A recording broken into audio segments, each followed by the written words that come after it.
bebês! Sejam bem-vindos a mais uma aula de física. Aqui é a professora Sandy do projeto Evolução e a aula de hoje vai ser sobre as leis de Newton. Mudei a cor do slide, agora tá verdinho porque adentramos em dinâmica. Vamos lá! Então, Newton ele eliminou a diferença entre corpos terrestres e corpos celestes, assim como a diferença entre movimento natural e movimento violento, dizendo que todos os corpos do universo obedecem às mesmas leis de movimento. E para determinar o movimento de um corpo, nós só precisamos saber as forças que atuam sobre ele e essas leis de movimento, que são as chamadas leis de Newton, tá? Mas o que é força?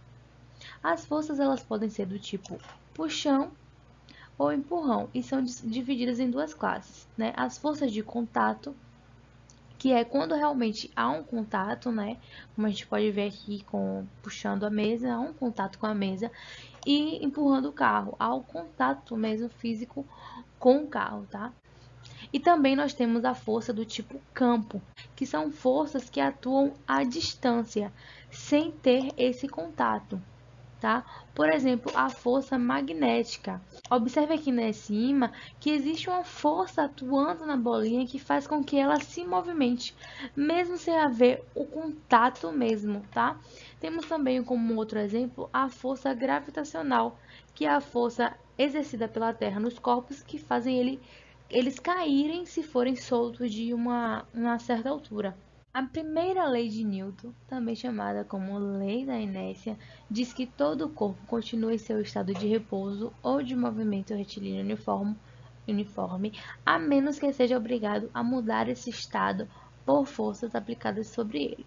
Ou seja, para tirarmos um corpo do repouso, deveremos aplicar sobre ele uma força.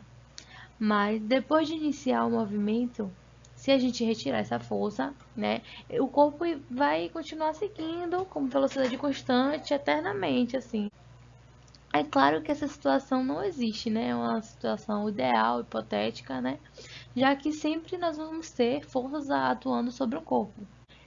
Observe aqui nesses exemplos, nesse primeiro exemplo mesmo. Uma pessoa, ela é projetada para frente. Por quê? Porque o princípio da inércia, ele diz que o corpo ele tem uma resistência à mudança de velocidade, tá? Então, se o carro ele parou bruscamente, a pessoa que está dentro do carro, ela ainda não parou. Ela ainda está em movimento, ela continua em movimento, por isso é projetada para frente, tá? Observe aqui nesse exemplo também, num trem, por exemplo, num ônibus, né? Eu digo trem porque é uma velocidade mais constante. A pessoa está ali parada, né? Aparentemente, em relação ao trem, ela está parada. Só que ela está em movimento em relação a pessoa que está do lado de fora, né? Olhando o trem passar.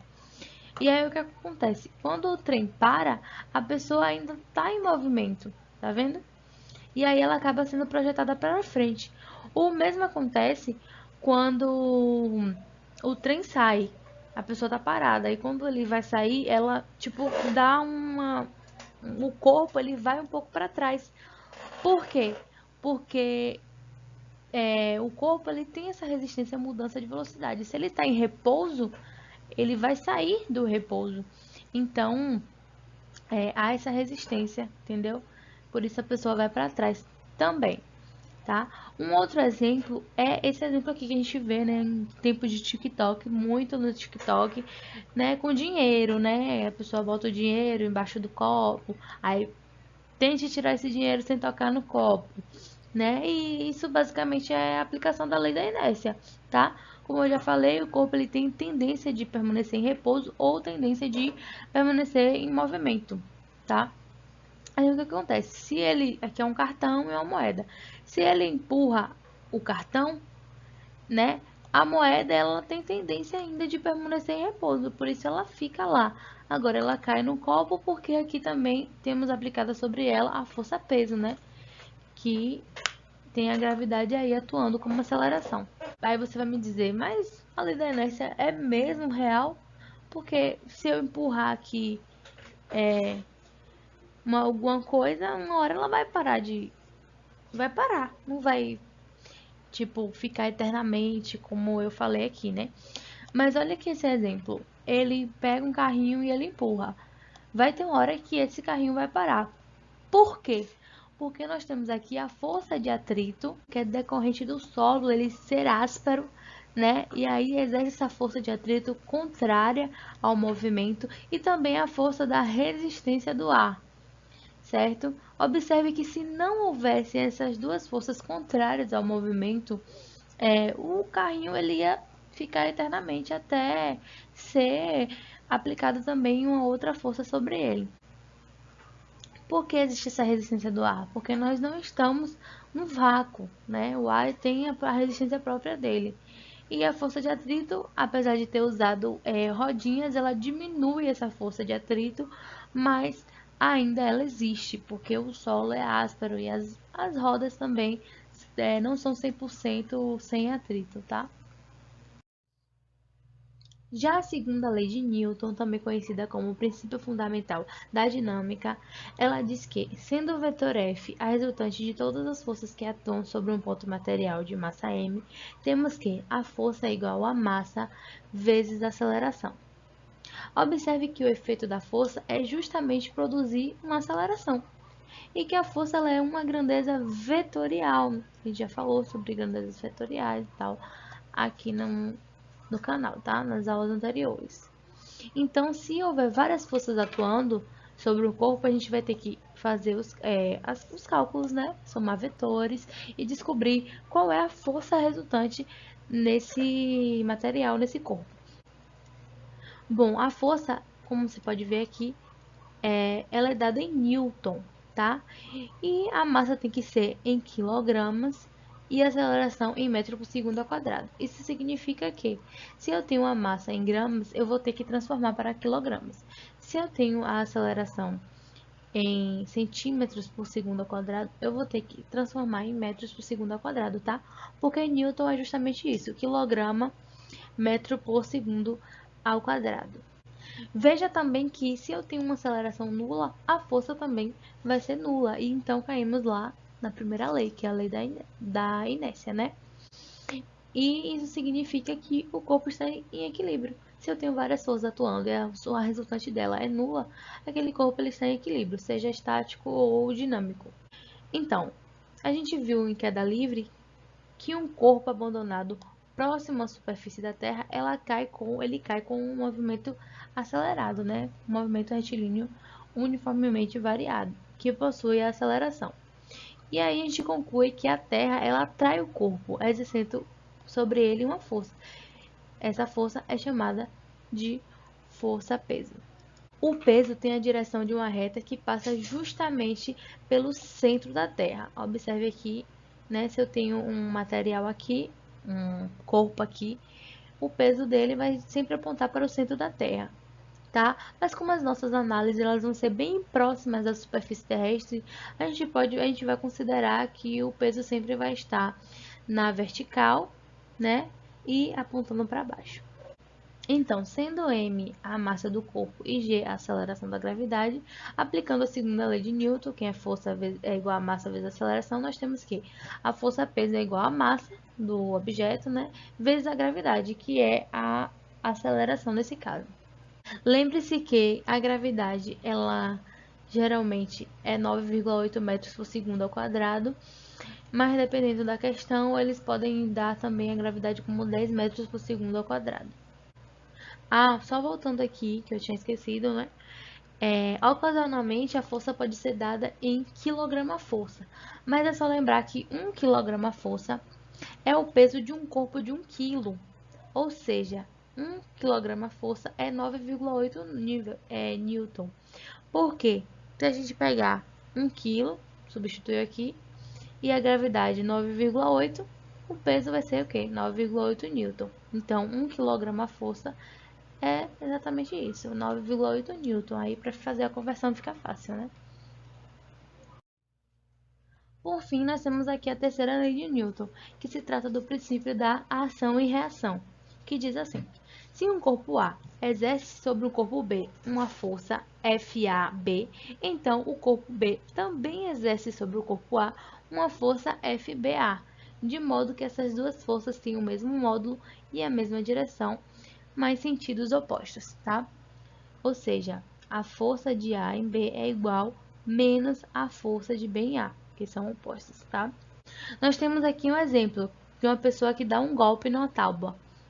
Ela vai sentir muita dor na mão, porque a mesma força que ela aplicou na tábua, a tábua também aplicou na mão dela. Isso pode ocasionar sérias lesões, tá?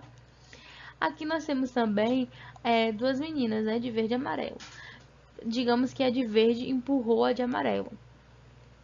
A de amarelo vai ser empurrada, mas também a de verde vai ser empurrada com a mesma força.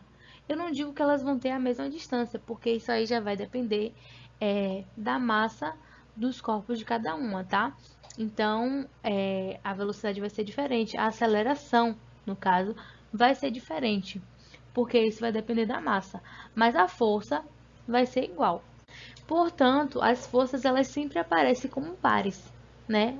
A sua ação e a sua reação. E elas são interações entre os corpos. Falando aqui de algumas forças importantes, nós temos a força normal, que é a força que o apoio ou a superfície, né, aplica sobre o corpo apoiado. Ou seja, quando a gente coloca um objeto sobre uma superfície, essa superfície ela exerce uma força sobre o objeto, e essa força ela vai ser contrária ao peso, para que esse objeto permaneça em equilíbrio. Só que observe que ela não é a reação ao peso, tá? Porque ela sempre vai ser perpendicular à superfície. Observe que se eu tenho uma superfície aqui em um plano inclinado, a normal ela vai ser também inclinada, tá? Porque ela é perpendicular à superfície.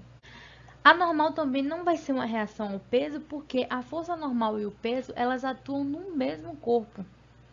E as leis de Newton diz que a ação e a reação são forças aplicadas em corpos diferentes. Por exemplo, uma pessoa que deu um tapa na parede. A ação é sobre a parede e a reação é sobre a mão da pessoa, entendeu? Então, é uma atuando sobre a outra.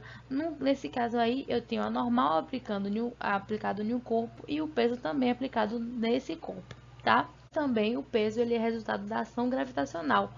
É muito comum também a gente escutar que a normal e o peso são iguais, por isso elas se cancelam.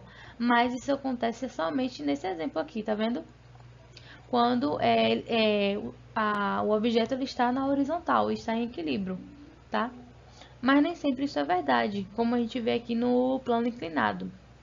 Outra força muito importante também, que a gente tem que saber, é a força de tração, tá? Que é uma força exercida pelo corpo por meio de cordas, por meio de cabos, fios, tá? E essa força de tração, ela tem que ser levada em conta como ela é aplicada, quantos corpos, qual é o ângulo, tudo isso, muitos fatores, né, que vão influenciar nela. E a gente vai ver aqui nas próximas aulas, tá? Que é só uma ideia inicial do que é isso, mas a gente vai fazer muitas aplicações com ela ainda aqui nas próximas aulas, tá? Aguardem os próximos capítulos. Mas basicamente o fio esticado aplica onde está preso, ou seja, aqui, né? Aplica aqui e aqui também uma força de tração que tem a mesma direção do fio, tá? Nesse caso tá para cá e a direção tá para cá.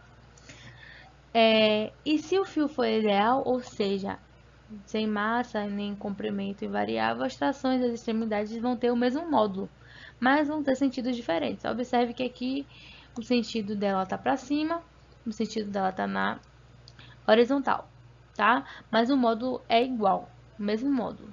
Se eu tivesse aqui outra caixinha aqui, né? Eu teria uma força de tração para cá, que seria TBA, e aqui aqui se fosse B, e aqui C. Aqui eu teria uma força TBC, e aqui não seria mais TBA, seria TBC também.